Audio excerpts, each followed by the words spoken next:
Now, members of the newly elected European Parliament are continuing to organise themselves into groups based on their politics. A week on from the poll, it looks like the centrist EPP and S&D blocs will continue to influence parliamentary decisions. The far right made gains in Italy, Germany and also France, where the results led to President Emmanuel Macron announcing a snap election. The journalist Jamie Smith-Maillet sent us this report. Mes chers compatriotes, en permettant au Rassemblement national de dépasser les 30%. My fellow compatriots, giving the National Rally above 30% of the vote, the French people have delivered their irrevocable verdict. It is a clear message addressed to Emmanuel Macron and to the European leaders for the European Union to change direction in favour of more democracy, protection and consideration for the people of Europe. 28-year-old Jordan Bardella heading up the National Rally and addressing a euphoric crowd to music and chanting of his name. In many ways, his victory speech on Sunday evening, welcoming the 31% of the vote that his party won in France in the European elections. No surprise in many ways. It was long polled that he'd come out top, and President Emmanuel Macron's centrist list only just made it into second place, just above the centre-left socialist list. But the real surprise came from Mr. Macron himself, barely an hour after the official exit poll. He announces dissolving the National Assembly, calling a snap election with just 3 weeks' notice. Inside his list's HQ in Paris, gasps of shock and mixed views on the decision out of the blue. J'ai décidé de vous redonner le choix de notre avenir parlementaire. This moment is an historic moment for the country. We must defend our values, our European values, the French values. I think it's actually a good choice because he listens his country, so we want to act for them and listen to them. But I'm very afraid of what it's going to be after that because I don't think we're going to win. On the streets of Paris, attention quickly turned to this with mixed reactions. Was Emmanuel Macron right to make this decision?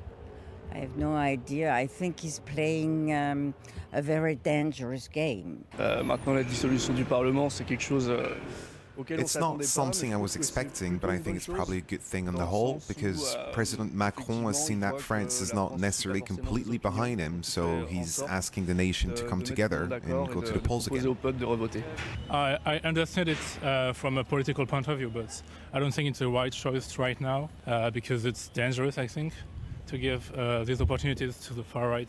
A public and political storm was brewing with disquiet on all sides of the political spectrum. The lead centre-left candidate for the EU elections, Raphael Glucksmann, called it a dangerous game. Far-left leader of France Unbowed, Jean-Luc Mélenchon, welcomed it, saying Mr. Macron had no political legitimacy anyway. But above all, shock at the news. At a press conference in Paris on Wednesday, Mr. Macron had to defend his snap decision at a snap election. This is why, in my view, the answer could not lie in changes of government or coalitions, which were not possible in Parliament, as the last few days have very clearly shown, but in a dissolution, which is the only way to clarify matters. Because we are at a time when our country must rise to a number of challenges and cannot be blocked by the extremes, and because it is an act of confidence in our people, in democracy, in the Republican spirit, in our national common sense. A gamble for him, many were saying, but a race for others. Political parties of all colours started quickly trying to form alliances to block out the far right from a similar picture of the EU elections being repeated in the national legislatives. Outcry on the right as the mainstream Conservative Party leader Éric Ciotti of Les Républicains suggested on Monday an alliance of his party with the anti-immigration National Rally. As for the Greens, gaining just over the 5% threshold in France during the EU parliamentary elections, Macron's move was called insane by Senator Mélanie Vogel, speaking to me yesterday. We have a far right at 40%. There is a concrete and tangible risk to see the fascists getting into power in France by this decision. He's gambling with French democracy and, of course, as well with Europe, because you can imagine that if in 3 weeks we have a prime minister coming from the far right, this is not going to be hell only for French people. This is going to destabilize Europe and European democracy massively. But it was a move which would also be a historical occasion for the progressive side to actually win the election, she said. Discussions in the last days, very quickly we came to an agreement across the progressive spectrum, allowing parties that have differences but share the will to keep France as a democratic country and to build a better world. There is a strong will to mobilize not only against the far right, but in favor of a movement that can bring better policies to France. The worst is possible, but the best is also very probable. Risks for some, gains for others. By week close, polling published by Politico showed that the far-right National Assembly had some 33% of voting intention versus around 30% for a left-wing alliance and 19% for Macron's centrist Liberal Party. Prior to the fallout, I met with The Guardian's Europe correspondent John Henley in Paris. He gave a bit of context on the EU election polling. The European elections have traditionally, almost since their inception, served as a kind of low-cost opportunity for voters to give the government of the moment a good kicking. But I think that, generally speaking, if you look at the polls for the next presidential elections in France in 2027, they're also showing Marine Le Pen ahead of pretty much every possible rival at the moment. We won't have to wait until 2027 to see what the national polls really do mean.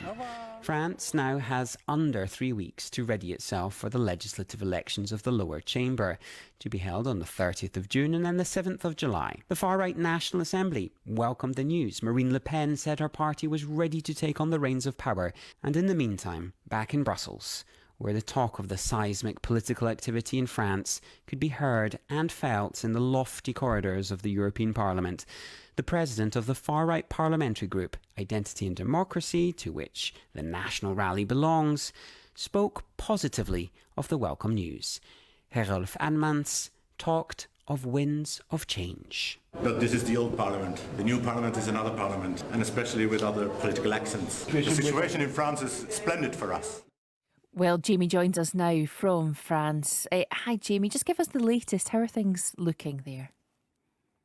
Hi, good morning, Lucy. Yeah, so as we heard there, it's been a bit of a week, a race clearly to form alliances on all sides. In many ways, it really comes down to the voting system, actually, as it's the legislative elections here. So it really plays out seat by seat in each constituency. What has happened really in a remarkably short period of time is the left has formed more or less a popular front, meaning that we'll only send forward one left-wing candidate in most of the seats across the country. Majority system over 2 rounds, meaning that you need a majority in the first round to get through, or if you have over 12.5% of the vote, you can get through to the second round. Second thing to mention is probably a bit of movement on the streets. This weekend, there are a number of anti-far right-wing protests planned across the nation in reaction to the EU elections. Obviously, there'll be counter-rallies, and at the same time, individual candidates are all launching their campaigns, so it definitely is a busy time. OK, Jamie, thank you very much.